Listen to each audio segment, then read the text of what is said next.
وَإِذْ أَخَذْنَا مِيثَاقَكُمْ وَرَفَعْنَا فَوْقَكُمُ الطُّورَ خُذُوا مَا آتَيْنَاكُمْ بِقُوَّةٍ وَاسْمَعُوا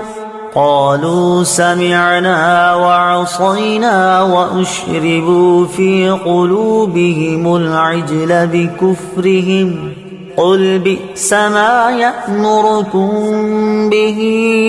إيمانكم إن كنتم مؤمنين۔ ترجمہ: اور یاد کرو جب ہم نے تم سے عہد لیا اور کوہ طور کو تمہارے سروں پر بلند کر دیا اور فرمایا مضبوطی سے تھام لو اس کو جو ہم نے تمہیں عطا کی ہے، اور سنو، انہوں نے کہا ہم نے سنا اور نہ مانا، اور ان کے کفر کی وجہ سے ان کے دلوں میں تو بچھڑا رچا ہوا تھا۔ اے محبوب تم فرما دو اگر تم ایمان والے ہو تو تمہارا ایمان تمہیں کتنا برا حکم دیتا ہے۔ وَإِذْ أَخَذْنَا مِيثَاقَكُمْ، اور جب ہم نے تم سے عہد لیا۔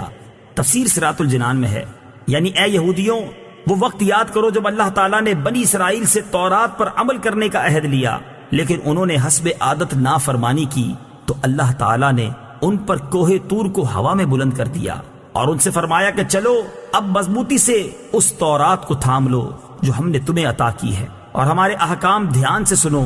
بنی اسرائیل نے ڈر کے مارے دوبارہ اطاعت کا اقرار تو کر لیا، لیکن ان کے دل کی حالت پہلے جیسی ہی رہی، اور شریعت کا حکم چونکہ ظاہر پر ہوتا ہے